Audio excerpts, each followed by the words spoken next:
नमस्कार, बक्षीस किचनमध्ये तुम्हाला सगळ्यांचं सहर्ष स्वागत आहे. आता आज जी आपण रेसिपी पाहणार आहोत किंवा मी तुम्हाला दाखवणार आहे त्याचं नाव आहे भास्कर भरीत.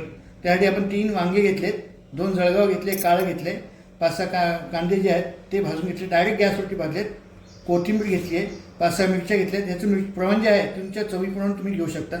लसूण आणि अद्रक घेतलं, मीठ घेतलं, हिंग घेतलं, एवढं भाग. आता हे सगळे पदार्थ जे भाजलेत ना आणि हे कच्चे पदार्थ आपल्याला ह्याच्यातून ठेचून घ्यायचे. आपण बघू शकता भाजलेल्या वांग्याचे आपण सालं काढून घेतले, छानपैकी पहिले विळीने ठेचून घेतलं, नंतर खलबत्त्यात ठेचून घेतलं. आता हा जो कांदा आहे हा याच्यात घालायचा, हा पण छानपैकी आपण खलबत्त्यामध्ये ठेचून घेतलेला आहे.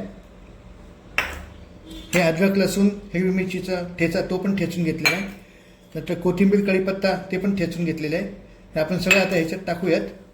आता आपण जे भरीत भाजलेलं कांदा लसूण अद्रक हिरवी मिरचीचा ठेचा सगळं एकत्र केलं ना त्याला छानपैकी कालून घेऊयात.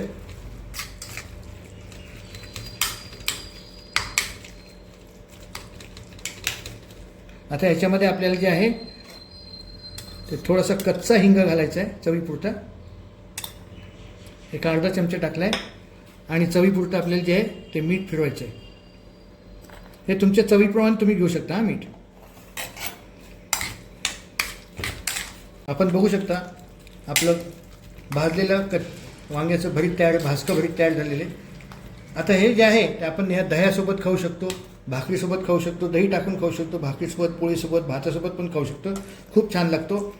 माझी जर काही रेसिपी आवडली असेल भास्कर भरताची तर आपणही करून पहा. आवडल्यास लाईक करा, शेअर करा आणि आतापर्यंत जर का आपण माझ्या चॅनलला सामील झाला असाल जरूर सामील व्हा. माझ्या चॅनलला सबस्क्राईब करा ही माझी तुम्हाला नम्र विनंती आहे. धन्यवाद. पण हे भरीत तुम्ही करून पहा, खूप छान लागतं. म्हणजे याच्यामध्ये काय एकही थेंब तेलाचं नाही आहे, हे एक आपण लक्षात घ्या.